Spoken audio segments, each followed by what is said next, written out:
نحمده ونستعينه ونستغفره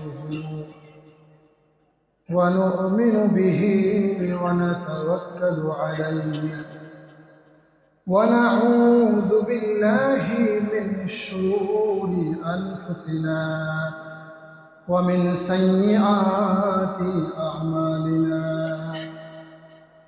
من يهده الله فلا مضل له ومن يضلله فلا هادي له ونشهد أن لا إله إلا الله ونشهد أن لا إله إلا الله وحده لا شريك له ونشهد أن سيدنا ومولانا محمدا عبده ورسوله صلى الله تعالى عليه وعلى آله وأصحابه وبارك وسلم تسليما كثيرا أما بعد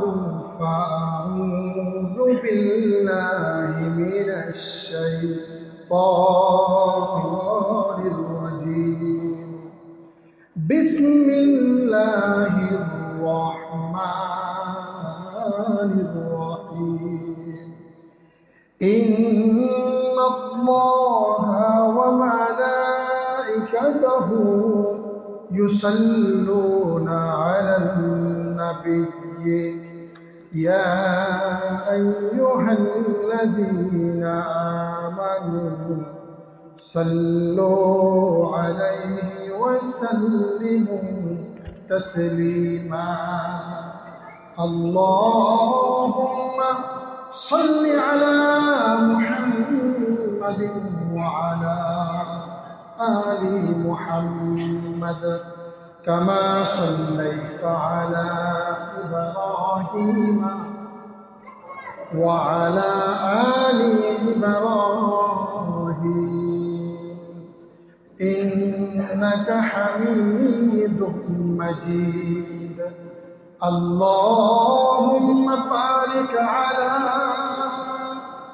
محمد وعلى آل محمد كما باركت على إبراهيم وعلى آل إبراهيم إنك حميد مجيد بلغ العلا بكماله كشف الدجى بجماله حسنت جميع خصاله صلوا عليه وآله दिखा दो या इलाही वो मदीना कैसा बस्ती कि जिसमें रात दिन मौला तेरी रहमत बरसती बलगलौला बिकमालिही कशफ दुजा बिजमालिही हसनत जमीउ खिसालिही सल्लु अलैहि वालिही সকলে আমার সাথে পড়ুন সুবহানাল্লাহ আলহামদুলিল্লাহ লা ইলাহা জোরে আওয়াজে সুবহানাল্লাহ আলহামদুলিল্লাহ লা ইলাহা ইল্লাল্লাহ সুবহানাল্লাহ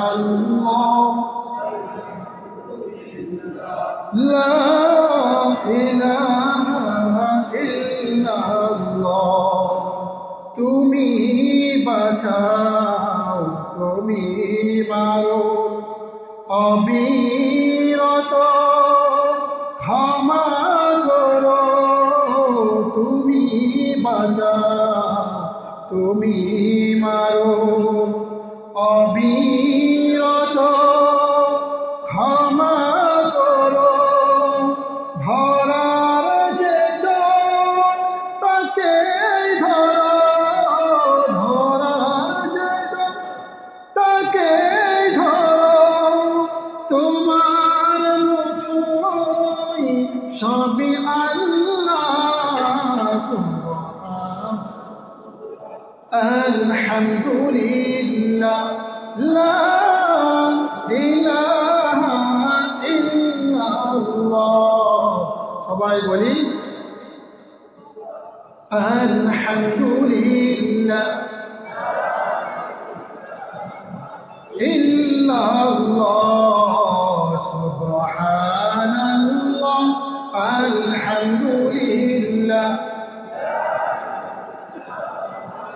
ইল্লাল্লাহ তোমার রিজিকে পড়ে অবাধ্য হই কেমন করে তোমার রিজিকে পড়ে অবাধ্য হই কেমন করে খোঁজে না পাই কোনো ভাষা খোঁজে না পাই কোনো ভাষা শুকর গুজার করার আল্লাহ সুবহানাল্লাহ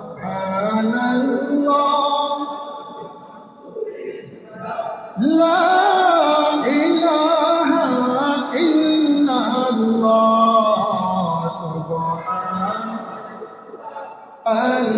আলহামদুলিল্লাহ লা ইল্লাল্লাহ তোমার দয়ায় নদীর ধারা সারা জাহান তোমার গড়া তোমার দয়ায় নদীর দ্বারা সারা জাহান তোমার গড়া তোমার পথে আমার জীবন তোমার পথে মোদের জীবন কবুল করো ও গো আল্লাহ সুবহান আলহামদুলিল্লাহ লা ইলাহা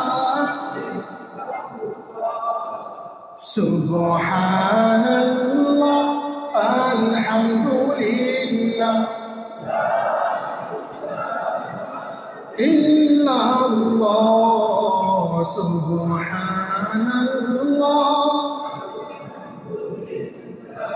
লা ইলাহা ইল্লাল্লাহ সকলে বলুন মুহাম্মাদুর রাসূলুল্লাহ সাল্লাল্লাহু আলাইহি ওয়াসাল্লাম। আল্লাহ রাব্বুল আলামিন আমাদের আজকের এই আশা বসা আজকের এই আলোচনা আজকের সমস্ত ইবাদত বন্দেগীকে আল্লাহ রাব্বুল আলামিন কবুল আর মঞ্জুর করেন সকলে বলুন আমিন। আমার সম্মানিত মুসল্লিগণ, তো আজকে বেশি কথা বলার সুযোগ নেই, আমি আগেই আপনাদেরকে বলেছি আজকের এই রাত্রটা ইবাদত বন্দেগীর রাত্র।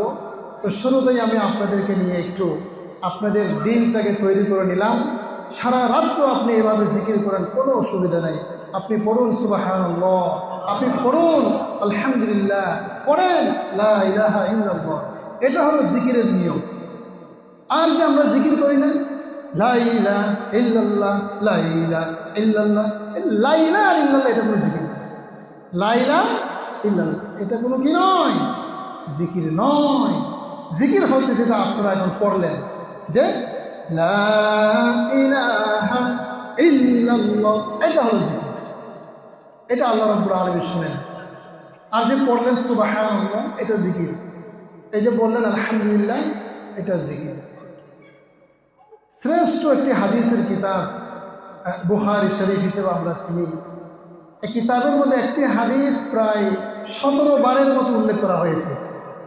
17 বারের মতো একটি হাদিস উল্লেখ করা হয়েছে এবং ইমাম বুখারী রাহিমাহুল্লাহ তাআলা ওই হাদিসটা দিয়া তার কিতাবকে শেষ করেছেন। মানে এতবার হাদিসটা কিতাবে উল্লেখ করছেন, বিভিন্ন মাসআলা তিনি পেশ করতে গিয়ে ওই হাদিসটাকে রেফারেন্স হিসেবে তুলে ধরেছেন এবং কিতাবটা শেষ করতে গিয়েও তিনি ওই একই হাদিসকে উল্লেখ করেছেন। তিনি বলেন, নবী আলাইহিস সালাম সাল্লাল্লাহু আলাইহি ইরশাদ করেছেন, কালিমাতানি হাবিবাতান হাবিবাতানি ইলার রহমান। রহমান অতীব দয়াময় আল্লাহ রাব্বুল আলামিনের কাছে দুটি বাক্য খুবই প্রিয়। সাকিলাতানি খাফিফাতানি আলাল লিসান, যে মানুষের জবানে এই দুইটি বাক্য উচ্চারণ করা খুবই সহজ, কিন্তু সাকিলাতানি ফিল মিজান, ময়দানে হাসরে আল্লাহ রাব্বুল আলামিন যেই নেকির কাজ এবং গুনাহের কাজকে পরিমাপের জন্য যে যন্ত্র তিনি সেখানে বসাবেন, যাকে আমরা পাল্লা বলছি, আরবিতে যার নাম হলো মিজান। আরবিতে যার নাম কি বলেন? মিজান, মানে মাপার একটি যন্ত্র, মাপার একটা বস্তু। আমরা যাকে বলি আমাদের ভাষায় পাল্লা। আল্লাহ রাব্বুল আলামিন ইনসাফের পাল্লা সেখানে প্রতিষ্ঠিত করবেন। কোন মানুষের উপর আল্লাহ রাব্বুল আলামিন জুলুম করবেন না, তিনি ইনসাফ করবেন। নবী আলাইহিস সালাম বলেন, সাকিলাতানি ফিল মিজান, এই দুইটি কালিমা এর ওজন এত ভারী, দুইটি কালিমা এত ভারী হবে, আল্লাহ রাব্বুল আলামিনের সেই স্থাপিত মিজানের পাল্লায় অনেক অনেক ভারী হবে। দুইটি কালিমা মানুষ যদি পড়তে চায়, উচ্চারণ করতে চায়, সেই ক্ষেত্রে কিন্তু ভারী নয়, অতীব হালকা এবং পাতলা, খুবই সহজ। কালিমাতানি হাবিবাতানি ইলার রহমান, রহমান আল্লাহ রাব্বুল আলামিনের কাছে দুইটি প্রিয় কালিমা, দুইটি প্রিয় বাক্য আছে। সাকিলাতানি ফিল মিজান, এই দুইটি বাক্য মিজানের পাল্লায় বান্দার আমল নামাকে ভারী করে দেয়। খাফিফাতানি আলাল লিসান, কিন্তু উচ্চারণ করতে গেলে অতীব সহজ। দুইটি বাক্য, দুইটি কালিমা কি? নবী আলাইহিস সালাম বলেন, সুবহানাল্লাহি ওয়া বিহামদিহি সুবহানাল্লাহিল আযীম। প্রথম বাক্যটা আমি আপনাদেরকে বলছি, আপনারা আমার সাথে পড়বেন। পড়েন, সুবহানাল্লাহি ওয়া বিহামদিহি। এটা হলো প্রথম বাক্য, প্রথম কালিমা, সুবহানাল্লাহি ওয়া বিহামদিহি। সবাই বলেন, সুবহানাল্লাহি ওয়া বিহামদিহি সুবহানাল্লাহি ওয়া বিহামদিহি। আচ্ছা, আপনারা এবার বলেন তো, এই যে সুবহানাল্লাহি ওয়া বিহামদিহি বললেন, আপনাদের খুব কষ্ট হয়েছে? কোনো কষ্ট হওয়ার কথা নয়, অতীব সহজ। নবী আলাইহিস সালাম বলেছেন, খাফিফাতানি আলাল লিসান, মুখে এটা উচ্চারণ করাটা একেবারেই সহজ। কথা বলতে হবে, ঠিক কিনা? সহজ না? সুবহানাল্লাহি ওয়া বিহামদিহি পড়েন, এটা হলো প্রথম কালিমা।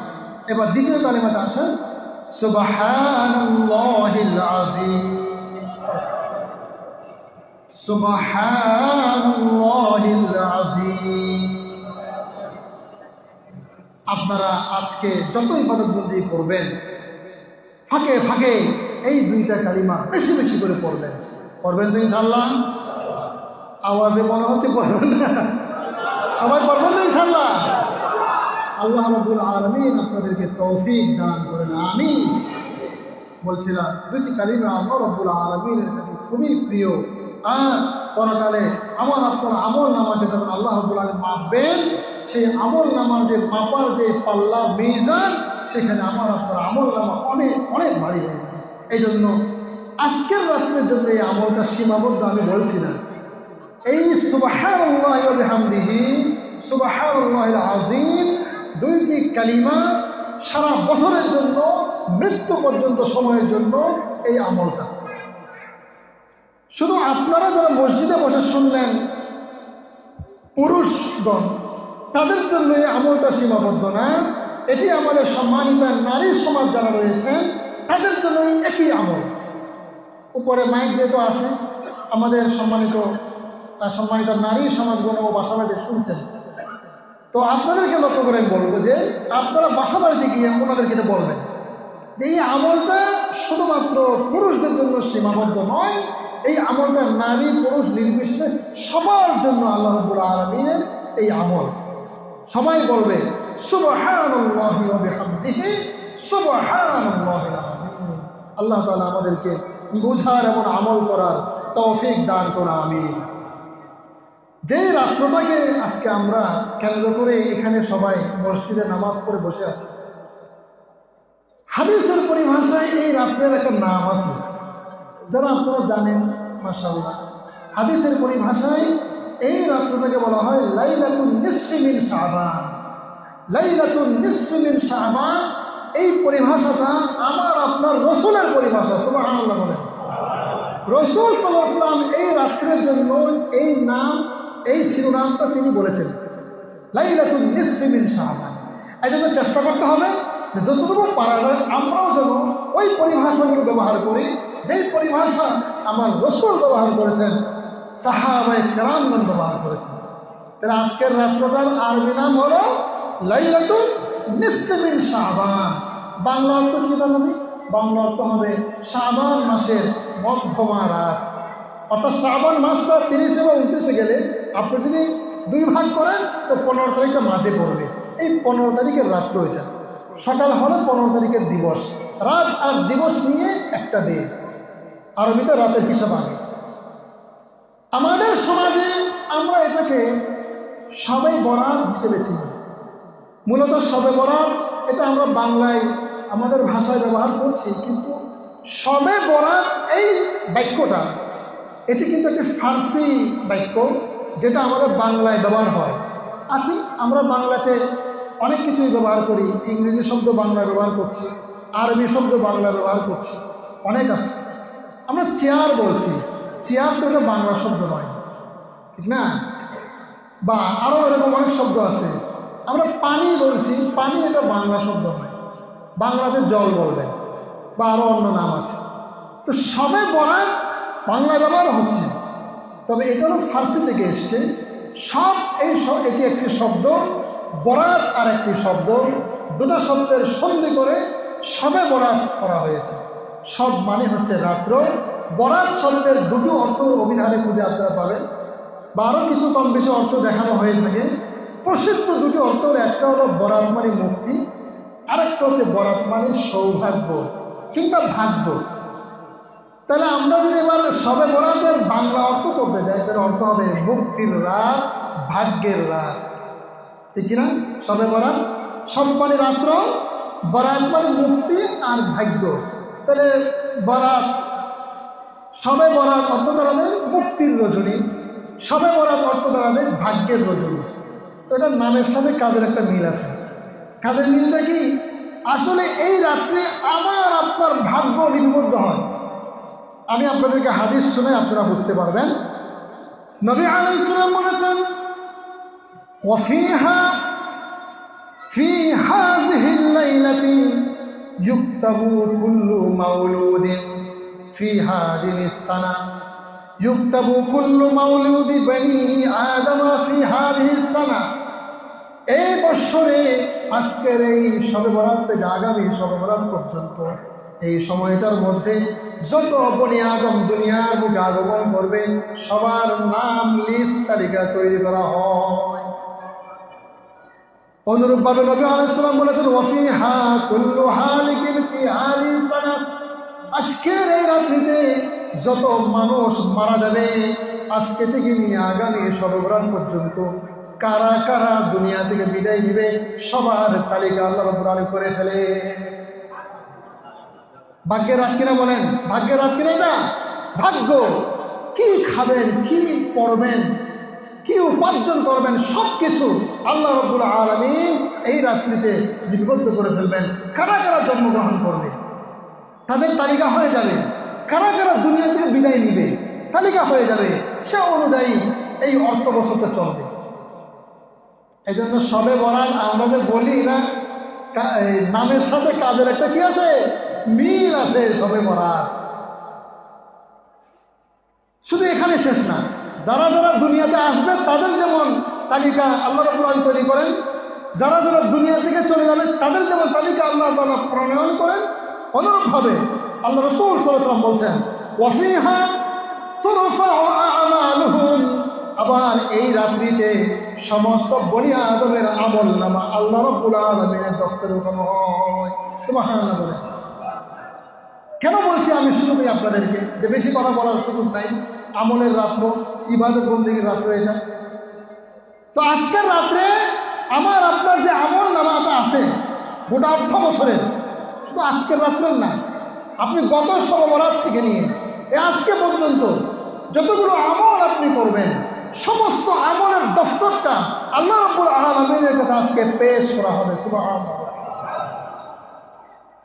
এজন্য একটু কল্পনা করুন তো, এবার আমি এই 8 বছরে কতগুলো ভালো কাজ করেছি, কতগুলো মন্দ কাজ করেছি। এটা চিন্তা ভাবনা করে আমাকে আপনাকে সিদ্ধান্ত নিতে হবে। আমি যদি ভালো কাজ করে থাকি তাহলে আরও ভালো কাজ করার জন্য উদ্বুদ্ধ হওয়া লাগবে।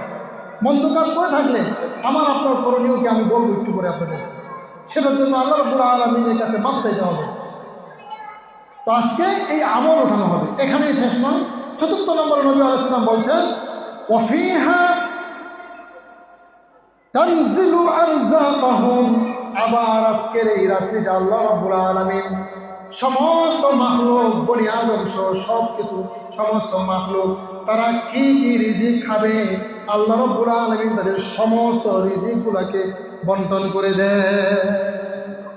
রিজিক আল্লাহ তাআলা আজকে দান করে দেয়। এই জন্য আমাকে আপনাকে চেয়ে নিতে হবে আল্লাহর কাছ থেকে। এই হাদিসটার এগেনস্টে আরেকটা হাদিস রয়েছে। নবী আলাইহিস সালাম বলেন আল্লাহ রাব্বুল আলামিন তার বান্দার প্রতি এত দয়ালু, এত দয়াশীল। সাধারণত আল্লাহ রাব্বুল আলামিন এই রাত্রে বান্দার এত কাছে চলে আসেন, এত নিকটে বান্দার চলে আসে যে যদি আমাদের চোখ সেরকম থাকতো দেখার মতো তাহলে আমরা আল্লাহকে দেখতে পারতাম। আমাদের সেই চোখ নেই। আমরা অনেক কিছু চোখে দেখি না, কিন্তু বিশ্বাস করি। আমরা বিভিন্ন অনুকণা এগুলোকে চোখে দেখি না, অনুবীক্ষণ যন্ত্র দিয়ে যখন আমরা দেখি তখন আমরা ঠিকই মানি। তো আল্লাহ রাব্বুল আলামিনকে দেখার মতো ক্ষমতা, শক্তি, সামর্থ্য দুনিয়ার মুখে নেই। লা তুদরিকুল আবসার, চোখ দিয়ে দুনিয়াতে আল্লাহ রাব্বুল আলামিনকে দেখার মতো ক্ষমতা বান্দাকে, কোনো মাখলুককে আল্লাহ তাআলা দেন নাই। আল্লাহ রাব্বুল আলামিন এত নিকটে চলে আসেন। নবী আলাইহিস সালাম বলছেন ইযা কানাত লাইলাতুন নিসফি মিন শাবান ফাকুমু লাইলাহা ওয়া সুমু ইয়াওমাহা ফাইন্নাল্লাহা সুবহানাহু ওয়া তাআলা ইয়ানজিলু ফিহা লিগুরুবিশ শামসি। হে আমার উম্মতরা শোনো, শবে বরাত যখন আসবে তোমাদের কাজ হচ্ছে রাত্রি জেগে ইবাদত বন্দেগী করা, সাহারি খেয়ে তারপরের দিন যদি সম্ভব হয় রোজা পালন করা।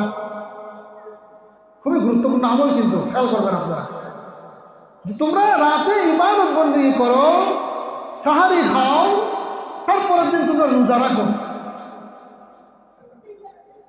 কারণ কি? কারণ হচ্ছে রোজা মানুষকে জাহান্নাম থেকে বাঁচায় দেয়। আপনারা জানলে খুশি হবেন। হাদিসে কুদসির মধ্যে এসছে আল্লাহ রাব্বুল আলামিন বলেছেন যে ক্বালা আল্লাহু সুবহানাহু ওয়া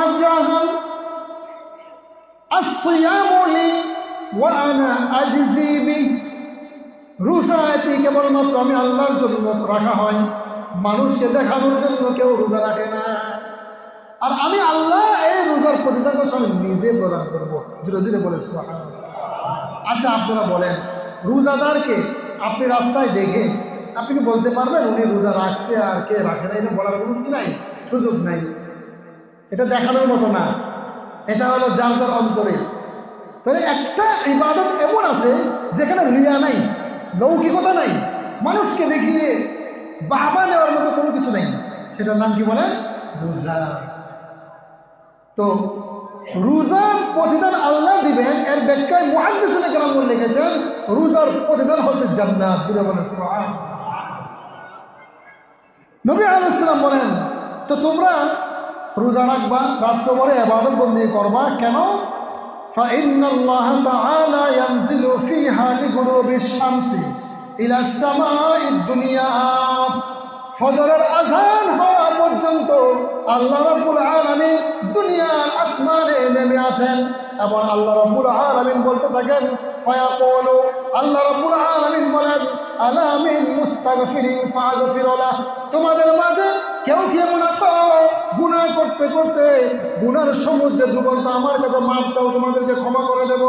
আলা মিন মুস্তাগফিরিন, তোমাদের মাঝে কেউ কি গুনাহগার আছো, আমার কাছে ক্ষমা চাও, আমি তোমাদেরকে ক্ষমা করে দেব। আল্লাহ রাব্বুল আলামিন বলেন, আলা মিন মুস্তারজিকিন ফারজুকাহু, তোমাদের মাঝে কেউ কি অভাবগ্রস্ত আছো, আমার কাছে রিজিক চাও, তোমাদেরকে আমি রিজিক দিয়ে দেব। আলা মিন মুবতালিন, তোমাদের মাঝে কেউ কি আছো বিপদগ্রস্ত, তোমাদের মাঝে কেউ কি আছো অসুস্থ, তোমাদের মধ্যে কেউ কি আছো হাজতমন্দ, আমার কাছে চাও, তোমাদেরকে আমি তোমরা যা চাইবে তাই তোমাদেরকে দান করব। নবী আলাইহিস সালাম বলেন, আলা কাযা আলা কাযা। এইভাবে আল্লাহ রাব্বুল আলামিন মানব জাতির সমস্ত জরুরতের কথা বলে বলে মানুষকে আল্লাহ রাব্বুল আলামিন ডাকতে থাকেন, হাত্তা ইয়াতুল আল ফাজরি, ফজরের আযান পর্যন্ত। জোরে জোরে বলেন সুবহানাল্লাহ। দেখেন রাত্রটা কত ফজিলতময় একটি রাত্র, কত বরকতময় রাত্র হলে পরে আল্লাহ রাব্বুল আলামিন নিজে আপনাকে ডাকছে, আমাকে ডাকছে, আপনাদেরকে ডাকছেন, গোটা পৃথিবীবাসীকে আল্লাহ রাব্বুল আলামিন ডাকছেন। দুর্ভাগ্য আমাদের, আমরা আল্লাহ রাব্বুল আলামিনের এই ডাক শুনতে পাই। যদি শুনতে পারতাম তাহলে আমরা সময়কে হেলায় নষ্ট করার সুযোগ ছিল না। বুজুর্গানে কেরাম এমনও আছেন যারা রোজা আজলে আলম আরওয়াহে আল্লাহ রাব্বুল আলামিনের কাছে যে অঙ্গীকার দিয়ে আসছিলেন সেটার কথাও তাদের মনে আছে, যে আল্লাহ রাব্বুল আলামিন প্রশ্ন করেছিলেন, আলাস্তু বিরাব্বিকুম। সমস্ত রূহ, সমস্ত মাখলুক, মানব দানব যা আছে সবগুলোকে সামনে রেখে আল্লাহ রাব্বুল আলামিন বলেছিলেন, আলাস্তু বিরাব্বিকুম, হে মাখলুক, হে সৃষ্টিকুল, বলো আমি আল্লাহ কি তোমাদের প্রভু, তোমাদের রব নয়? সবাই সেখানে জবাবে আমরা বলেছি, ক্বালু, কোরআন শরীফের মধ্যে এসেছে, ক্বালু বালা, কোরআন শরীফের মধ্যে এসেছে যে সবাই আমরা বলেছি, হে আল্লাহ কেন নয়, নিশ্চয়ই আপনি আমাদের প্রভু। সুবহানাল্লাহ পড়েন। আমাদের প্রভুকে বলেন, কোনো সন্দেহ আছে? আল্লাহ আমাদেরকে বাঁচান, আল্লাহ আমাদেরকে মারেন, আল্লাহ আমাদেরকে খাওয়ান, আল্লাহ আমাদেরকে পালেন। এটার নাম হচ্ছে ঈমান। এই জন্য এই রাতে বেশি বেশি আমরা আল্লাহ রাব্বুল আলামিনের কাছে আমাদের জরুরতগুলোকে উল্লেখ করে করে, পাগলের মতো করে করে, কেঁদে কেঁদে আল্লাহর কাছ থেকে আমরা এই অর্থ বছরের বাজেট আমরা আল্লাহর কাছ থেকে আমরা আদায় করে নেব। আর একটি হাদিস বলবো, আলোচনা এখানে ইতি টানছি, মনোযোগ সহকারে শুনবেন। আল্লাহ রাব্বুল আলামিন আজকের এই রজনীতে কি পরিমাণ মানুষকে ক্ষমা করবেন এটার কোনো সংখ্যা নাই। হাদিস শরীফের মধ্যে এসছে, সীমাহীন মানুষকে, বেহিসাব মানুষকে আল্লাহ রাব্বুল আলামিন মাফ করে দিবেন। সুবহানাল্লাহ। আপনি ক্ষমা চাইলেও আপনাকে মাফ করবে, ক্ষমা না চাইলেও আল্লাহ তাআলা মাফ করবেন। আপনারা বলবেন যে হুজুর কথা কি বাড়ায় বললেন নাকি, যে ক্ষমা না চাইলেও মাফ করবে? জি না, বাড়াই বলছি না। আল্লাহ রাব্বুল আলামিন এমন কিছু নিজাম রেখেছেন, সিস্টেম রেখেছেন, যে সিস্টেমে আপনার গুনাহ মাফ হয়ে যায়। যেমন আপনি যখন সালাম দিলেন, আসসালামু আলাইকুম বললেন, অটোমেটিকলি ছোট ছোট গুনাহগুলা আপনার থেকে মাফ হয়ে যায়। সুবহানাল্লাহ বলেন সবাই। ওই ভাইটা যখন আপনার সালামের জবাব দিয়েছে, ওয়া আলাইকুম আসসালাম ওয়া রাহমাতুল্লাহি ওয়া বারাকাতুহু বলেছে, তারও গুনাহগুলো আল্লাহ তাআলা মাফ করে দেন। সুবহানাল্লাহ। আপনি মসজিদে প্রবেশ করেছেন, পানি ওই ওযু করতেছেন, হাদিস শরীফের মধ্যে এসছে ওই ওযুর সাথে আপনার ছোট ছোট গুনাহগুলো, ওই যে কোথায় মিথ্যা বলেছিলেন, কার সাথে কি ধোঁকাবাজি হয়েছে, বা এরকম কিছু গুনাহ তো মানুষের থাকে, আল্লাহ রাব্বুল আলামিন নিজ দয়ায় আপনি যে এখানে ওযু করলেন, ওযুর সাথে সাথে আপনার শরীর থেকে গুনাহগুলোকে আল্লাহ রাব্বুল আলামিন ধুয়ে মুছে পরিষ্কার করে দেন। আপনারা ইমামে আজম ইমাম আবু হানিফা রাহিমাহুল্লাহর নাম তো আপনারা শুনেছেন, যেই মাযহাবের আমরা অনুসারী, যার ব্যাখ্যা বিশ্লেষণ অনুযায়ী আমরা সালাত আদায় করি, যার ব্যাখ্যা বিশ্লেষণ অনুযায়ী আমরা জীবনযাপন করছি। 30 বছর লাগাতার 40 জন বিদগ্ধ আলেম, যারা এক একজন মুস্তাহিদ ইমাম ছিলেন, 40 জন বিদগ্ধ মুস্তাহিদ ইমামদেরকে নিয়ে তিনি 30 বছর মেহনত করে এই কোরআন সুন্নাহের ব্যাখ্যা বিশ্লেষণগুলো দাঁড় করিয়েছেন। সুবহানাল্লাহ। কত বছর সময় লাগছে বলেন? কত বছর? 30 বছর। 30 বছর চারটিখানি কথা, 30 বছর সময়, এত লং টাইম, দিন রাত 24 ঘন্টা মেহনত করে কোরআন হাদিসের রিসার্চ, কোরআন হাদিসের গবেষণা করে এই মাসালাগুলো দাঁড় করাইছে। অজুর ফরজ 4টি, নামাজের ভিতরে বাহিরে এখানে 13টা ফরজ রয়েছে, সুন্নতে মুআক্কাদা 12টি, নামাজের ওয়াজিব 14টি। এই যে মাসালাগুলা, এগুলো তারা হাদিসের মধ্যে বিক্ষিপ্তভাবে ছিল, সেখান থেকে জমা করে এনে সিরিয়াল বাই সিরিয়াল সাজিয়েছে। আপনি গোসল করবেন, গোসলে 3টা ফরজ আছে। মুসলমান গোসলের ফরজ জানেন? অজুর ফরজ জানেন? ইমাম আজম আবু হানিফা রাহিমাহুল্লাহর একটি কারামত আপনাদেরকে বলছি। তার কারামত ছিল, তার চোখের দৃষ্টি এমন ছিল যে মুসল্লি যখন অজু করতেছে, কোনো জায়গায় বসে অজুখানায় কিংবা ওই যে লোটা দিয়ে পানি ঢেলে অজু করতেছে, তিনি দেখতেন ওই অজুর পানি দিয়া তার কি কি গুণাগুলো যাচ্ছে। ভাবা যায় কেমন বুজুর্গ ব্যক্তি ছিলেন, কাশফওয়ালা ব্যক্তি ছিলেন, তাদের অন্তর চক্ষু খোলা ছিল, দেখতেন গুনাহ যাইত। তো ফলে নিফরত এবং ঘৃণা তৈরি হইতো মানুষের প্রতি। ও জেনা করে আসছে, নাউজুবিল্লাহ, এটা যাচ্ছে ধুয়ে, ও মিথ্যা বলে আছে, ওই গুনাহ ধুয়ে যাচ্ছে, এগুলো দেখতেন। এটার একটা আকৃতি আছে। আপনারা মনে করতে পারেন যে হুজুর গুনাহেরও কি আকৃতি আছে নাকি? জি হ্যাঁ, গুনাহের আকৃতি আছে।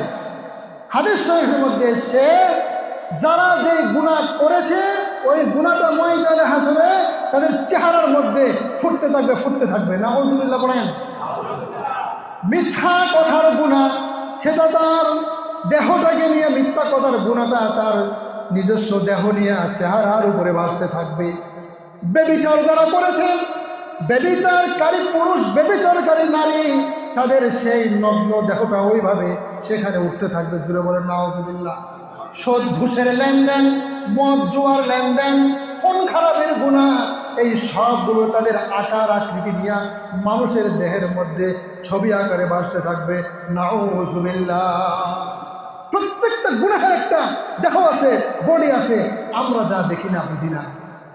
একটা সময় ছিল যে এগুলো কাল্পনিক মনে হতো, যে এগুলো গাল গল্প মনে হয়। এখন তথ্য প্রযুক্তির কারণে বোঝা সহজ হয়ে গেছে। কারণ এখন এমন যন্ত্র আবিষ্কার হয়েছে, যেই বাতাস আপনি চোখে দেখেন না, ওটার স্পিড মাপা যায়। যেই জ্বর আমাদের শরীরে তাপমাত্রা আছে, আমরা অনুভব করে দেখি না, সেটা মাপা যায় কি যায় না বলেন? মাপা যায় না? তাহলে এই জিনিসগুলো দেখা যায় না, তারপরেও মাপা যায়। এটার একটা বডি আছে, দেহ আছে, তাহলে ওটা বুঝতে আর অসুবিধা কি? নেক আমলের একটা দেহ আছে, জিসিম আছে, গুনাহের কাজের একটা বডি আছে, দেহ আছে। দোয়ার পরে যদি সম্ভব হয় রাত্রে তো কোরআন তেলাওয়াত আপনারা করবেন। কোরআন তেলাওয়াত হচ্ছে আফজলুল ইবাদাত তিলাওয়াতুল কোরআন। কোরআন তেলাওয়াত যখন করবেন, আমি আপনাদেরকে একটি হাদিস শোনায় দিই। সূরাতুল মুলুকটা আজকে অবশ্যই পড়বেন।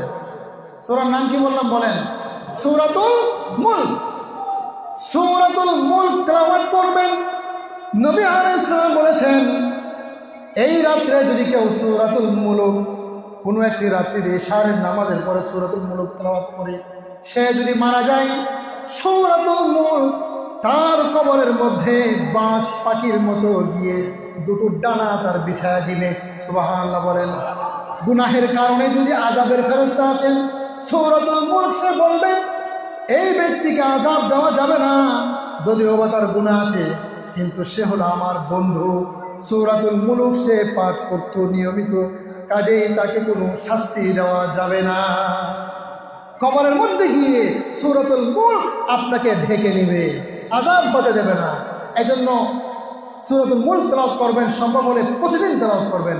আল্লাহ তাআলা আমাদেরকে আমল করার তৌফিক দান করেন। ইমাম আযম আবু হানিফা রাহিমাহুল্লাহ তার কারামত ছিল তিনি গুনাহগুলো দেখতেন।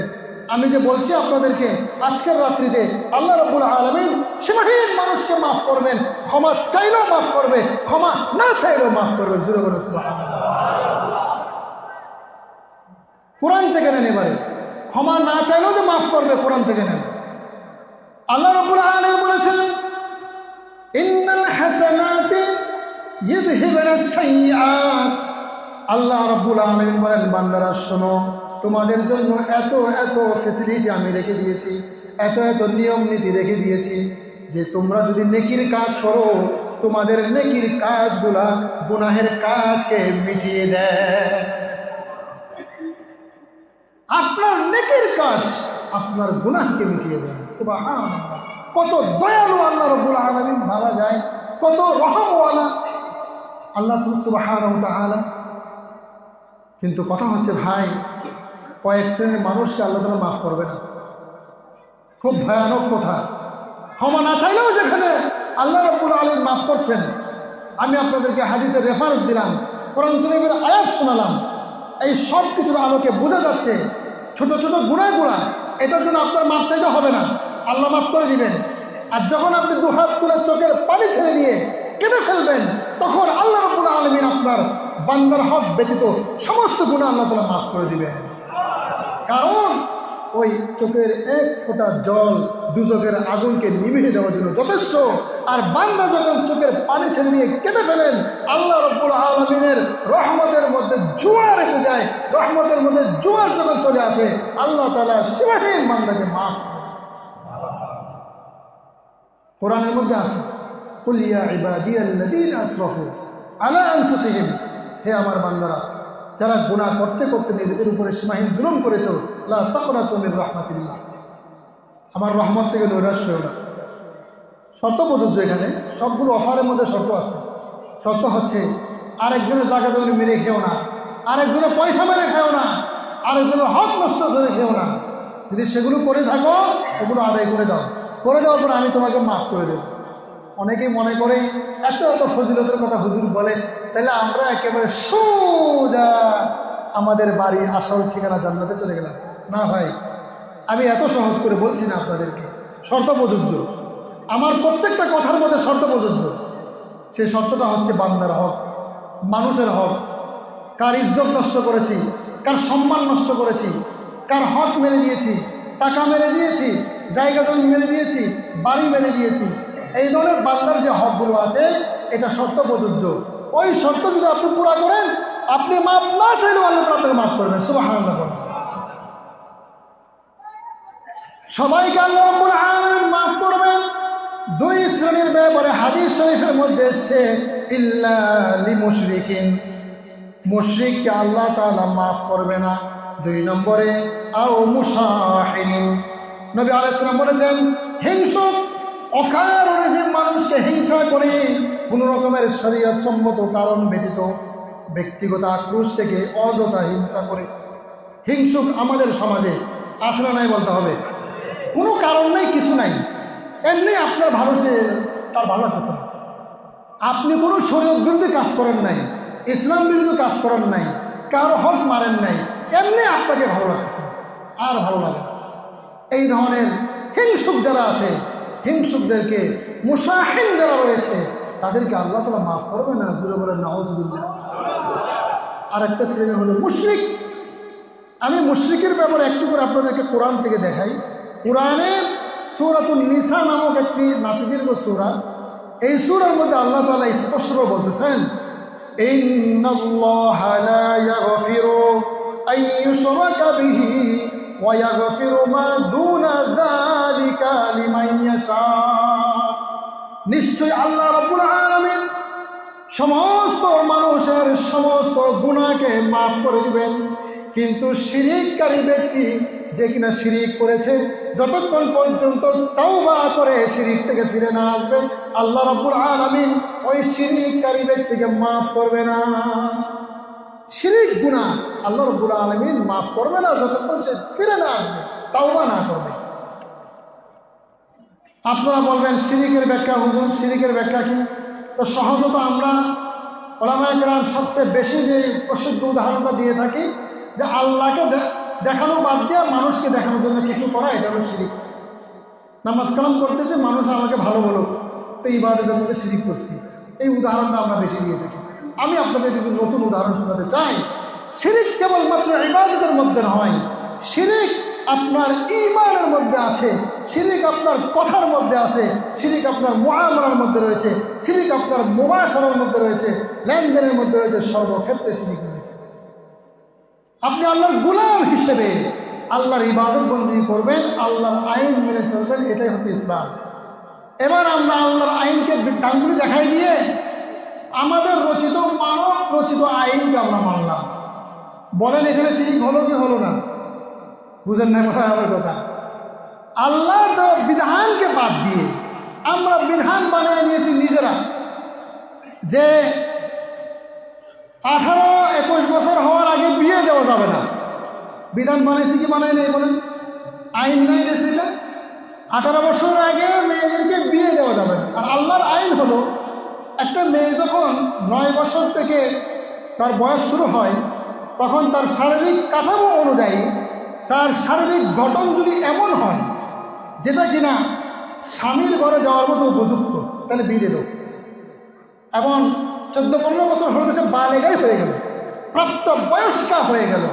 তো আল্লাহর বিধান হলো, একটা মেয়ে তার শারীরিক গঠন অনুযায়ী যখন সে বালেগ হবে বিয়ে দিয়ে দাও, এটা হলো আল্লাহর বিধান। ছেলেদেরও একই কথা, ছেলেরা যখন বড় হবে, প্রাপ্ত বয়স্ক হবে, বিয়ে দিয়ে দাও। যারা বিয়ে করে তাদেরকে নুসরত করার জন্য আল্লাহ রাব্বুল আলামিন ওয়াদাবদ্ধ।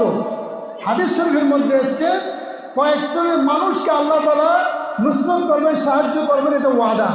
এর মধ্যে 1 নম্বর হলো, যেই ছেলে এবং মেয়ে বিবাহ বন্ধনে আবদ্ধ হয়েছে, সুবহানাল্লাহ, তাদেরকে আল্লাহ নুসরত করবেন।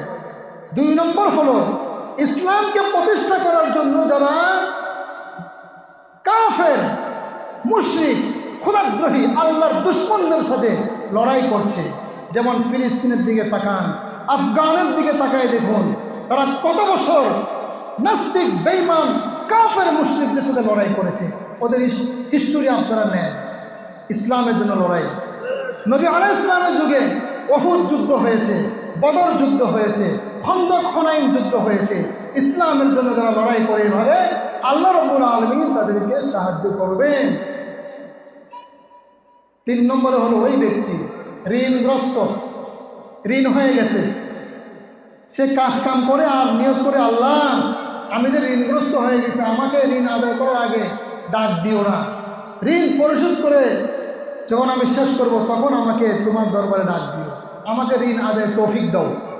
ঋণ আদায়ের জন্য যে ব্যক্তিটা ফিকির করতেছে, আল্লাহ তাআলা তাকে সাহায্য করবে। কয় শ্রেণীর মানুষের কথা বললাম বলেন? 3 শ্রেণীর মানুষ। বিয়ের সময় হয়েছে, বিয়ে করে নিয়েছে, সাহায্য কে করবে বলেন? আল্লাহ। জিহাদের ময়দানে যারা গিয়েছেন, লড়াই করতেছে, সমর যুদ্ধ, তাদেরকে সাহায্য কে করবে বলেন? আল্লাহ। ঋণগ্রস্ত ব্যক্তি ঋণ দেওয়ার জন্য প্রস্তুত, মেহনত করতেছে, তাকে সাহায্য করবেন আল্লাহ। তাহলে আমরা আইন বানিয়ে নিয়েছি, না এই বিয়ে দেওয়া যাবে না, পারলে পুলিশ প্রশাসন দিয়ে ওই বিয়েটাকে আমরা ভেঙে দেওয়ার ব্যবস্থা বন্দোবস্ত করি। কথা বলতে হবে ঠিক কিনা? তাহলে শিরিক করলাম কিনা বলেন? শিরিক করলাম কিনা? আল্লাহর আইন বাদ দিয়ে মানব রচিত আইনে বিশ্বাস করলাম। বিপরীতে এই আমার আপনার ছেলে মেয়েগুলো আপনাকে আমাকে ফাঁকি দিয়ে স্কুলে কলেজে যাওয়ার নাম দিয়ে তারা কোথায় চলে যাচ্ছে আল্লাহই ভালো। কথা বলতে হবে ঠিক কিনা? কোথায় থেকে কোথায় চলে যাচ্ছে, নাউযুবিল্লাহ মিন যালিক। এই খারাপের দিকে কে ফেললো আমাদেরকে? এই বস্তা পচা পশ্চিমা গণতন্ত্র তাদের এই মানব রচিত আইনে আমার আপনার সন্তানের ভবিষ্যৎ নষ্ট করে দিয়েছে, তাদেরকে অধঃপতনের দিকে নিয়ে যাচ্ছে। কথা বলেন ঠিক কিনা? এই জন্য আমি আপনাদেরকে বলবো, আমার সম্মানিত মুসল্লিগণ, মুসলমান হিসেবে আপনি শিরিক করতে পারেন না, আপনি আল্লাহর আইনকে মানুন। তোমরা যে বয়স নির্ধারণ করে দিয়েছ 18 আর 21, এটাকে আমরা মানি না, কোনো মুসলমানই আইন মানতে পারেন। কথা বলতে হবে ঠিক কিনা? তারা মুসলমান কি মানবে? মুসলমান দেখবে পাত্র পাত্রী প্রাপ্ত বয়স্ক হলো কিনা, 1 নম্বর। 2 নম্বর হচ্ছে তারা তাদের শারীরিক যে কাঠামো, আপনারা বড়রা আমার এই কথাটার মিন বুঝতেছেন, শারীরিক কাঠামোটা সেটা ঠিক আছে কিনা, বাস প্রাপ্তবয়স্ক হয়ে গেছে, শারীরিক কাঠামোও ঠিক আছে, বিয়ে দিয়ে দিই। আম্মা জান আয়েশা রাদিয়াল্লাহু আনহার ঘটনা আপনাদেরকে বলি। তিনি বলেছেন 6 থেকে 7 বছর বয়সে আল্লাহর হাবিব সাল্লাল্লাহু আলাইহি সাল্লামের সাথে আমার বিবাহের বন্ধন তৈরি করা হয়, বিবাহ প্রদান করা হয়। কিন্তু আমার নানি তিনি আমাকে ঘরে উঠায় দেন নাই। শুনেন, ভালো করে বুঝেন, বিবাহ হয়েছে ঠিক, কিন্তু কোথায় তুলে দেয়নি বলেন? ঘরে তুলে দেননি। তাহলে কি করছে? তিনি বলছেন আমাকে 2 থেকে 3 বছর পর্যন্ত আমার নানি আমাকে অত্যন্ত পুষ্টিকর খাবার খাওয়াই দেন। ফলে আমার 2-3 বছর পর যখন বয়সটা 9 বছরের হয়ে গেল, ঠিক তখন আমাকে দেখতে 18 থেকে 20 বছরের যুবতী মনে হতো। সুবহানাল্লাহ বলেন। আমি কি আপনাদেরকে বুঝাতে পারছি শারীরিক কাঠামো বলতে কি? বয়স কিন্তু 9 বছর, বয়স 9 বছর, কিন্তু শরীরের গেটআপ আর কাঠামো বলা হচ্ছে তোমার বয়স 9 না, তোমার বয়স হলো 18। বুঝতে পারছেন? আমি আজ থেকে আরো অনেক বছর আগে, 10-12 বছর আগে, 2014 সালে যখন একটা মসজিদে আমি নিয়োগ নিচ্ছিলাম, তো ওনাদের বক্তব্য ছিল, হুজুর আমরা চেয়েছিলাম একজন যুবক ইমাম, যিনি নামাজ পড়াতে গিয়ে কোনো রকমের জড়তা, কোনো রকমের অসুস্থতা বোধ করবে না, যুবক ইমাম চেয়েছি। এই 30-35 বছরের ইমাম আমরা চেয়েছিলাম, আলহামদুলিল্লাহ আমরা পেয়েছি। আমার সঙ্গে গল্প করতেছি, আমি মনে মনে হাসতেছিলাম যে আরে আমার বয়স তো এখনো 30 হবে কেন, আমার তো বয়স মাত্র তখন 22 থেকে 23 বছর। 2014 সালে কথা বলছি, 2014 সালে আমার জন্ম 1991। এখন আপনারা আমার বয়সটা মাপেন, কিন্তু আমার গেটআপ আর শারীরিক কাঠামো দেখে 2014 সালে আমার বয়স হলো 35 বছর মানুষের চোখে। বুঝতে পারছেন? আর তারও আগে ছাত্র জমানার একটা হিস্টোরি, মুখে দাড়ি উঠতেছে না, দাড়ি নাই। তখন আমরা ছাত্র, আমাদের কোরআন তেলাওয়াত এখন কি করছি, তখন আরও তাজা আয়নার মতো পরিষ্কার, মানুষের সাথে খুব অহংকার করতাম যে আমার চেয়ে বেশি ভালো করতে পারবো, এরকম কোথাও কম্পিটিশন হলে সেখানে দৌড় গিয়ে কম্পিটিশনে গিয়ে অ্যাটেন্ড করতাম, এত মনে করেন যে স্পিডে চলতাম। তো ওই সময় দোয়া করতাম যে আল্লাহ মুখে দাড়ি নাই, এই জন্য বড় বড় মসজিদগুলোতে তারাবির নামাজের সুযোগ পাচ্ছিলাম, খুব দোয়া করতাম যেন মুখে দাড়ি উঠে যায়। তো দেখেন যে মুখে দাড়ি উঠতেছে না, শারীরিক কাঠামো ছোট তখন। আর যখন 2014 থেকে চলে আসলাম, এখন আমার বয়স হয়ে গেছে 35।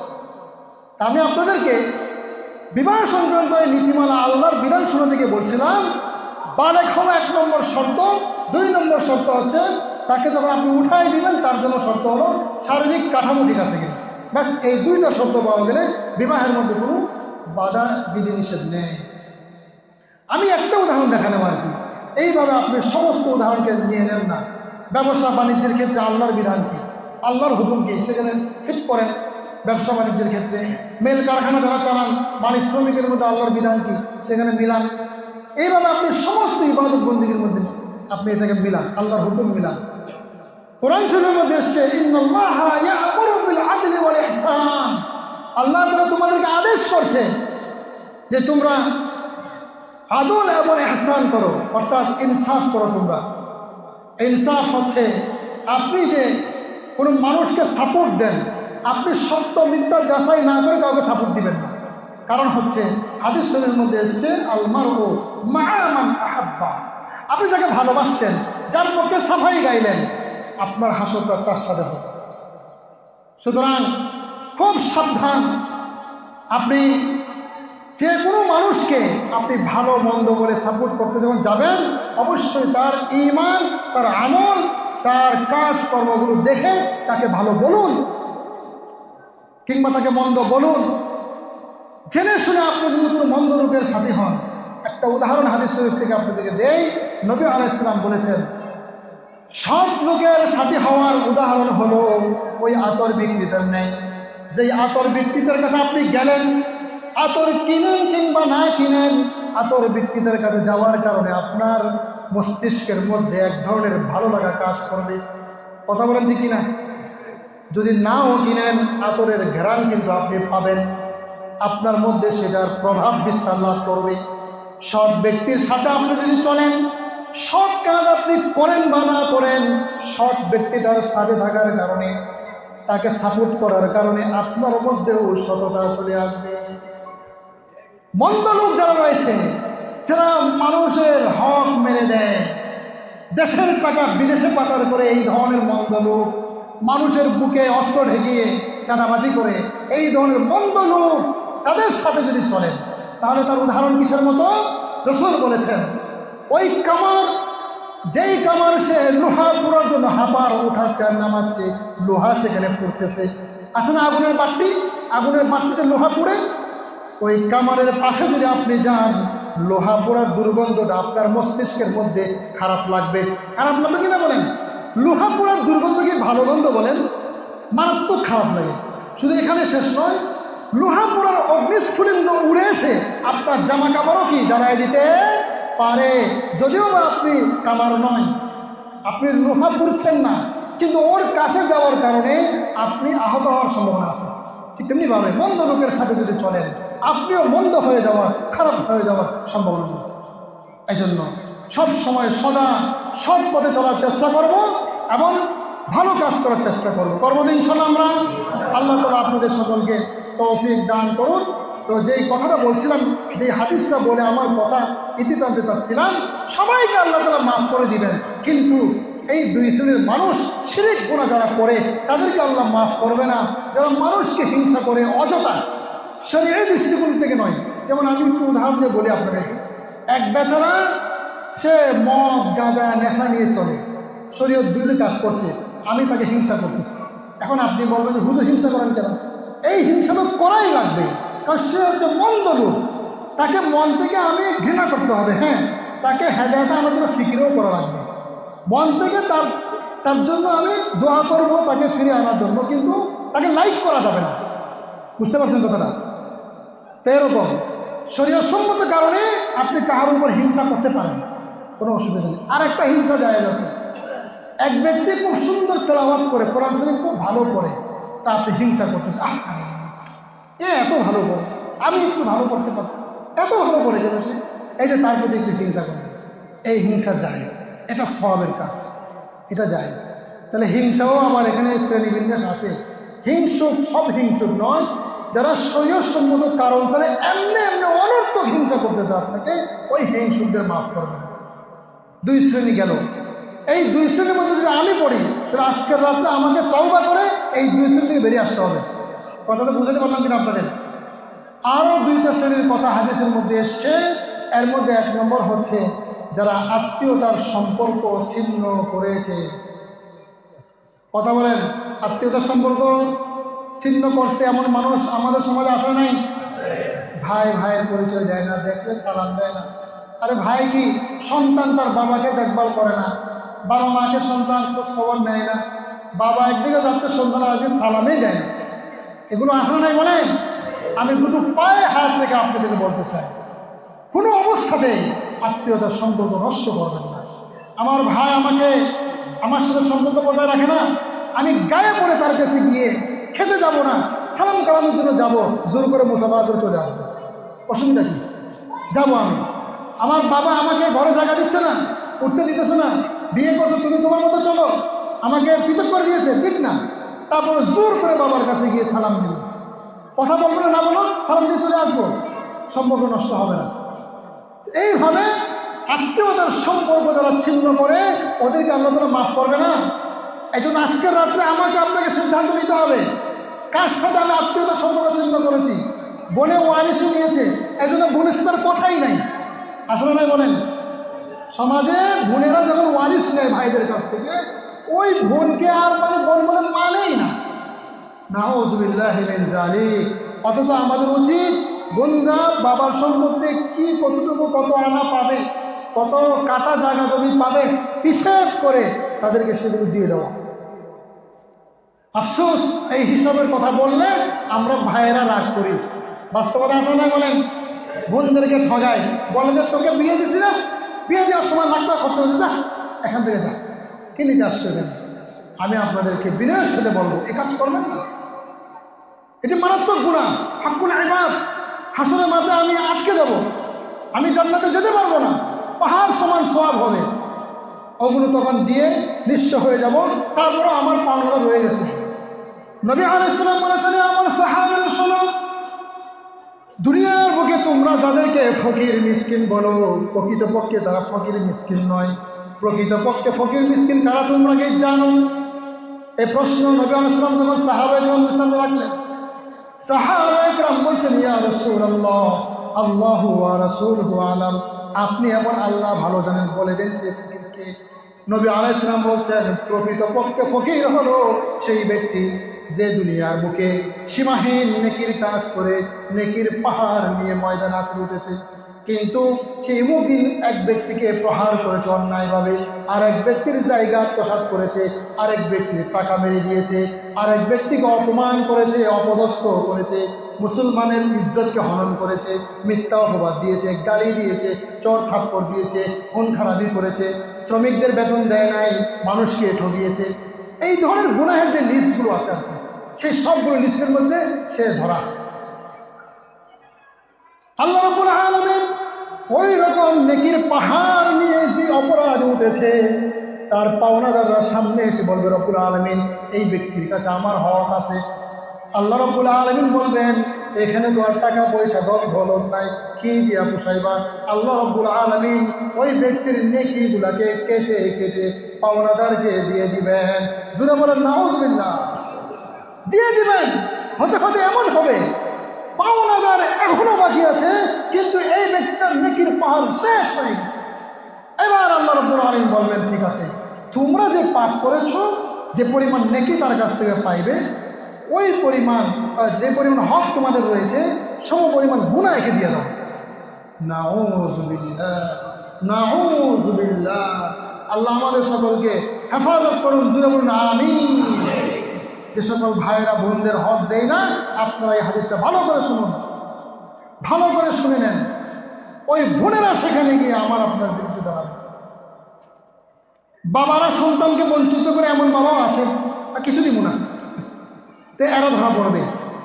আবার ছেলেরা বাবা মাকে দেখভাল করে না, এরা ধরা পড়বে। এখানে একপক্ষীয় কোনো কথা নেই। তারপরে ওই গুনাহগুলো ওকে দিবে, ওর তো আর কোনো নেকি নেই। এবার আল্লাহ তাআলা বলবেন, তোমার যেহেতু কোনো নেকি নাই, গুনাহের বোঝা পাহাড় সম পরিমাণ, যাও জাহান্নামে যাও। নাউযুবিল্লাহ। তো সেজন্য বলছিলাম, আত্মীয়তার সম্পর্ক ছিন্ন করলে আল্লাহ তাআলা মাফ করবে না। ফোনে হলেও আজকের রাত্রে ফোন দিয়া, যার সাথে আমার মনোমালিন্যতা আছে, ভাইয়ের সাথে, বাবার সাথে, মায়ের সাথে, এরকম রক্তের সম্পর্ক যেগুলো, আত্মীয় মানে আপনারা এটা আমার মনে করিয়েন না, চাচাতো ভাই, মামাতো ভাই, খালাতো ভাই, এদের কথা আমি বলছি, এটা মনে করবেন না। এটা মনে করার কোনো সুযোগ নেই। শুধুমাত্র মা, দাদা দাদি, মানে অর্থাৎ বাবার দিক দিয়ে উপরে সবাই, মায়ের দিক দিয়ে নানির বংশ সবাই, বোন, ভাই, ডানে বামে এরা, এগুলো রক্তের সম্পর্কগুলো। চাচাতো ভাই আমার কাছে ওয়ারিশ পাবে না, চাচাতো ভাই আমার কাছে কি পাবে না, ওয়ারিশ পাবে ওরা না।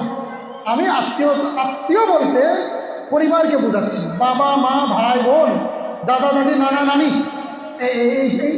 এগুলো যত বাড়বে, যত উপরের দিকে যাবে, দাদার দাদা, দাদার দাদা, বড় দাদা, নানি, নানির নানি, নানি যত আছে, মা, এভাবে বাবার বোন ফুফু, মার বোন খালা, এইগুলো এক কথায় যাদের সাথে আপনার রক্তের সম্পর্ক, এই সম্পর্ক যদি কেউ ছিন্ন করে পরকালে ধরা পড়বে। আল্লাহ তাআলা আমাদের সকলকে আত্মীয়তার সম্পর্ক যে কোনো মূল্যে বজায় রাখার তৌফিক দান করুন, বলুন আমিন। গেল 3। 4 নম্বর হচ্ছে, বাবা মার অবাধ্য সন্তানকে আল্লাহ তাআলা মাফ করবে না। মাফ চাইলেও মাফ করবে না। মাফ চাচ্ছে, আল্লাহ মাফ করে দেন, মাফ করে দেন, কাঁদতেছে না, ক্ষমা করবে না। কারণ বাবা মার অবাধ্য, ও তার বাবা মাকে মানে না। পৃথিবীর বুকে আল্লাহর পরে সবচেয়ে সম্মানের পাত্র হচ্ছে আপনার মা এবং বাবা। কথাটা আর একটু গুছিয়ে বলি, আল্লাহর পরে নবী, তারপর হচ্ছে বাবা।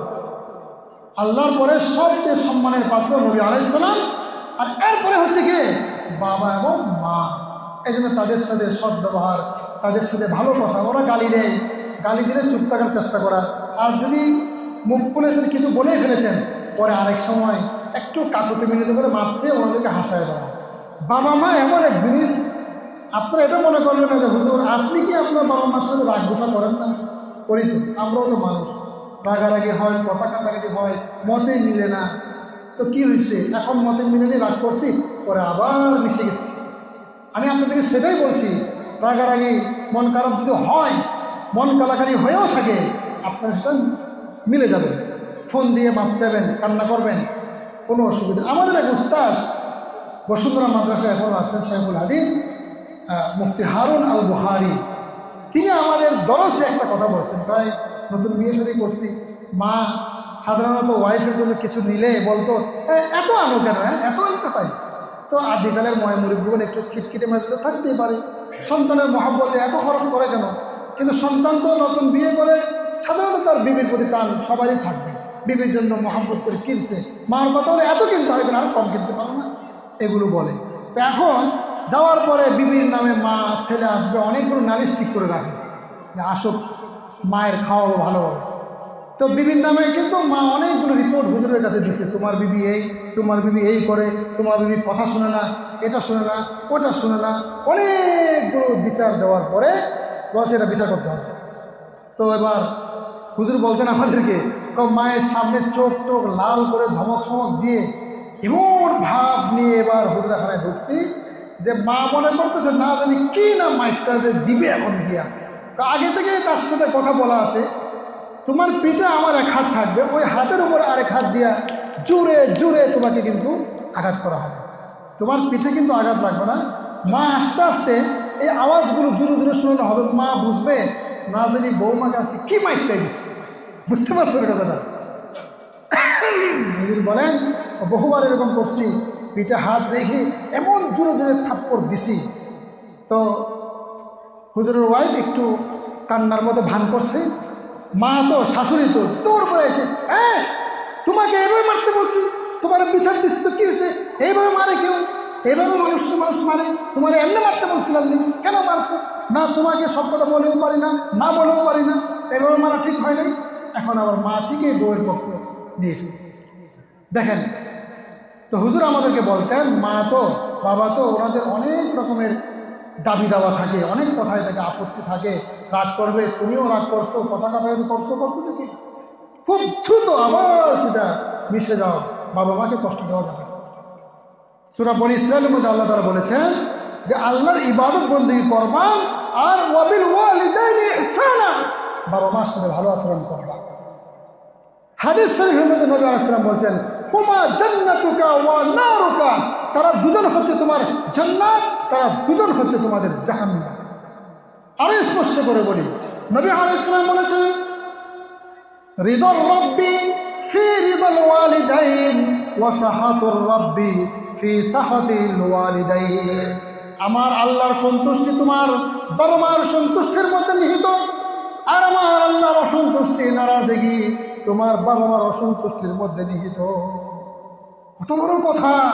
সেজন্য ভাইরা আমার, যে কোনো মূল্যে বাবা মাকে কষ্ট দেওয়া যাবে না। অভিনয় করে হলেও তাদেরকে হাসায় ফেলেন, তাদেরকে একটু হাসি ফোটান, আপনার সমস্ত গুনাহ আল্লাহ মাফ করে দেবেন ইনশাআল্লাহ। তো অনেক কথা বলে ফেলছি, সবগুলো কথা আপনারা হয়তো ভুলে যাবেন, সংক্ষিপ্ত আরেকবার বলে দিই। আজকের রাত্রে বেশি বেশি কোরআন তেলাওয়াত করবেন। বলছে কিনা কোরআন তেলাওয়াতের কথা? বলছে কিনা? সূরা মুলুক তেলাওয়াতের চেষ্টা করবেন। আর কি বলেছি? সুবহানাল্লাহি ওয়া বিহামদিহি, সুবহানাল্লাহিল আযীমের কথা বলেছি। আর কি বলেছি? নফল ইবাদত বন্দি যা সম্ভব আপনার পক্ষে করেন। আরও কিছু ইবাদতের কথা পাওয়া যায়। এরকমই একটা রাত্রে মা আয়েশা বলছেন, আমি দেখি যে গভীর রাত্রে ঘরে নবী আলাইহিস সালাম নাই। তো আমি ভাবলাম যে নবী আলাইহিস সালাম গেল কোথায়, দেখি তো একটু। তো খুঁজে পাচ্ছে না, অন্ধকার রাত্রে তো খুঁজে পাচ্ছে না। ঘর থেকে বের হয়ে দেখে মসজিদে নববী, যেটা নবী আলাইহিস সালামের রওজা আকদাস, যেটা আপনারা দেখেছেন, রওজার সাথেই কিন্তু জান্নাতুল বাকি, ঠিক না বলেন? রওজার সাথেই না? তো রওজাটা হলো নবীজির ঘর আর কি, হুজরাখানা। সেখান থেকে মা এসে দেখেন যে জান্নাতুল বাকিতে কে জানি দাঁড়ায় আছে। তো ভাবলেন যে নবী আলাইহিস সালামকে একটু কাছে গিয়ে ভয়ে ভয়ে একটু কাছে গিয়ে দেখে যে ঠিকই নবী আলাইহিস সালাম দাঁড়িয়ে আছে, দুহাত তুলে দোয়া করতেছে উম্মতের জন্য। দয়াল নবী, দেখেন কেমন দয়ালু নবী, দোয়া করতেছে আল্লাহ আমার উম্মতকে মাফ করেন। মা আয়েশা দোয়া শরীক হয়ে গেলেন। দোয়া শেষ, নবী আলাইহিস সালাম বলছেন, হে আয়েশা, তুমি কি এটা ভেবেছো যে আজকের রাত্রে আমি তোমার হক নষ্ট করে আরেকজন বিবির কাছে চলে যাব? কারণ যারা 2 বিয়ে 3 বিয়ে করেছে, দেখেন আমি আপনাদেরকে 2 বিয়ে 3 বিয়ে করার কথা বলছি না। ইসলাম বলেছে শর্ত সাপেক্ষে একাধিক বিয়ের অনুমোদন রয়েছে। আমি মনে করি বাংলাদেশের প্রেক্ষাপটে 2 বিয়ের কোনো সুযোগ নাই আমার কাছে মনে হয়, কারণ শর্ত পাওয়া যায় না। ইসলাম যে শর্তগুলো পূরণ করার বিনিময়ে একাধিক বিয়ের বৈধতা দিয়েছে, এই শর্ত বাংলাদেশে পাওয়া যায় না। তো শর্ত যেহেতু পাওয়া যায় না, আপনার 2 বিয়ের সুযোগ নাই, কারণ মহাফেতনা হবে। নবী আলাইহিস সালামের দেশে শর্তও পাওয়া যাইত, বিয়েও কি একাধিক সেখানে বৈধ। শর্ত যেহেতু বাংলাদেশে পাওয়া যায় না, একাধিক বিয়ের সুযোগও নেই। তো যারা একাধিক বিয়ে করেই ফেলেছে তাদের জন্য শর্ত হলো, আপনি যদি একটি রাত্র আপনার একজন বিবির সাথে থাকেন, তো আরেকটা রাত্র তার পরের বিবির সাথে থাকতে হবে। দিনে আপনি যেখানে যান কোনো অসুবিধা নেই, রাত্রটা মাসে 15টা রাত্র যদি এক বিবির কাছে থাকেন, তাহলে বাকি 15টা রজনী অপর বিবির কাছে আপনাকে থাকতে হবে। রাত্র থাকতেই হবে। দিনে কাজকর্ম ব্যবসা বাণিজ্য কী করবেন, কার কাছে থাকবেন, এটা আপনার ইচ্ছা। নবী আলাইহিস সালামের তো একাধিক বিবি ছিলেন, দেখি না? তো মা আয়েশার ঘরে ওই দিন তিনি থাকবেন। এখন যেহেতু ঘর থেকে বেরিয়ে গেছে, নবী আলাইহিস সালাম বলছেন, আয়েশা তুমি কি ভেবেছ যে আমি তোমার হক নষ্ট করে আরেক বিবির ঘরে চলে গেছি? মা আয়েশা সাদা সিধা উত্তর দিয়েছে, ইয়া রাসূলুল্লাহ নাম, আমি তো এটাই মনে করেছি যে আজকে আপনি মনে হয় আরেকজনের ঘরে চলে গেছেন। দেখেন কোনো লৌকিকতা নেই, স্পষ্ট বলে দিছে। বলছেন না, এটা কখনো হতে পারে না। তো নবী আলাইহিস সালাম কবর জিয়ারত করেছেন, এটা হাদিসে প্রমাণিত। মা আয়েশা সেখানে গিয়েছেন, তারপর আবার ঘরে ফিরে এসেছেন। আজকের রাত্রে যদি কেউ চান, পাশে কবরস্থান, আপনার বাবার কবর তো এখানে নাও থাকতে পারে, গ্রামে গঞ্জে অনেক দূরে, এখানে থেকে আপনি দোয়া করেন, অসুবিধা নেই। এই কবরস্থানে গিয়েও দোয়া করেন, অসুবিধা নেই। আবার না গেলেও কোনো অসুবিধা নেই, তবে এটা একটা আমল, সুন্নাহ বটে, যাইতে পারে। তো এরকম অনেকগুলো আমলের কথা বললাম। শেষ কথা হচ্ছে, আপনার যার যে আমল সম্ভব হয় করেন, যতটুকু পারেন করেন। আবার সারা রাত্রই জেগে থাকতে হবে, এটা ফরজ বা ওয়াজিব এরকম কিছুই না। আপনার শরীরে যতটুকু কুলায় আমল করেন। যদি সম্ভব হয় তাহলে ভোর রাতে সাহারি খাবেন, খেয়ে তারপর রোজা রাখেন। পারবো তো ইনশাল্লাহ আমরা? আল্লাহ তাআলা আমাদের সকলকে যে কথাগুলো বললাম বুঝার এবং আমলের তৌফিক দান করুন, সকলে বলুন আমিন। খুবই গুরুত্বপূর্ণ একটা বিষয় মনে রাখবেন, যারা রোজা রাখবেন আজকে, তো আমি ক্যালেন্ডার থেকে নিয়েছি, স্থায়ী ক্যালেন্ডার দেওয়া আছে, 2-1 মিনিট তো তারতম্য হতেই পারে। সাহারির শেষ টাইম হলো 5টা 19 মিনিটে, ভোর রাত 5টা 19 মিনিটে সাহারির শেষ টাইম। 2-1 মিনিট কারো কারো সাথে এদিক সেদিক হতেই পারে, এটা ক্যালেন্ডার এক এক জায়গা থেকে ছাপানো হয়। তাহলে 5 মিনিট পরে ফজরের আজান হবে, 5টা 25-এ ফজরের নামাজের আজান দেওয়া হবে। আর আজানের 15 মিনিট পর মানে 5টা 40 মিনিটে ইনশাল্লাহ আমরা আজকে প্রথম ওয়াক্তে ফজর নামাজ আদায় করে নিব। এটা আপনাদেরকে কেন বললাম, খুব মনোযোগ সহকারে এটা খেয়াল রাখতে হবে। যেহেতু অধিকাংশ মুরব্বীগণ এবং অধিকাংশ ভাইয়েরা অনেকেই এখানে মোটামুটি রাত্র সারাদিন রাত্র মসজিদ করা থাকবে, সারা রাত্র আসে যায় ইবাদত করে, আবার ওই রাত্রে ভোর রাতে সাহারি খায় ইত্যাদি কারণে একটু ক্লান্ত হয়ে যায়। তাহলে ফজর নামাজটা একটু আগে পরে যদি আধা ঘন্টাও যদি ঘুমানো যায়, দিনের বেলা কাজকর্মে যোগদান করাটা সহজ হবে না? সহজ হবে। এই জন্য আমরা আজকের জন্য শুধু আজকের ফজরের নামাজটা আমরা আউয়াল ওয়াক্তে, মানে ওয়াক্ত হওয়ার সাথে আজান দিয়ে বস আমরা সুন্নত করতে, ওযু করতে যে 10-15 মিনিট সময় লাগে, এটাই 5টা সময় দিছি তো, 5টা 40 মিনিট। হ্যাঁ এটা হ্যাঁ না এটা তো টাইম দিয়েছি 5টা 40 মিনিট ব্যাস। আজানটা 2-1 মিনিট আগে পরে, এটা কোনো বিষয় নয়। তবে ফজরের জামাতটা আমরা আউয়াল ওয়াক্তে পড়বো ইনশাল্লাহ। তো অন্যান্য বছর এটা না বললে অনেকে মিস করে ফেলেন, জামাত ফেল করেন। এই জন্য আজকের মতো এরকম বরকতময় রজনীতে ফজরের জামাত আপনারা যাতে মিস না করেন, এই জন্য আগে বলা। আর আমরা একে অপরকে জাগায় দেবো। কবে জানি একবার ফজরের নামাজ এরকম সবে বরাতে না, সবে ফজরে আমি জামাতে শুরু করতে পারিনি। এই জন্য আমরা একে অপরকে জাগায় দেবো আজকের রাত্রে, যে ভাই উঠছেননিও, আসেননি, ইমুক ভাই আসেননি, একটু ডাকাডাকি করবো। কারণ ইবাদত করে কবে যে ঘুমায় গেছে বলা যায় না, তো চোখ বন্ধ হয়ে গেছে। এই জন্য সবাইকে ফজর নামাজে ডেকে আনার চেষ্টা করবো ইনশাল্লাহ। তো আমি আর কথা দীর্ঘায়িত করতে চাচ্ছি না। যতগুলো কথা বললাম আমাদের জন্য যা, আমাদের মা বোন নারী সমাজ যারা রয়েছেন তাদের জন্য একই কথা। আমরা হকুল ইবাদ যাতে নষ্ট না করি সেগুলো মাথায় রাখবো। বেশি বেশি আল্লাহর কাছে গুনাহ মাপ চাইবো, কান্নাকাটি করে আমরা এই অর্থ বছরের বাজেট, আমাদের রিজিক, আমাদের হায়াত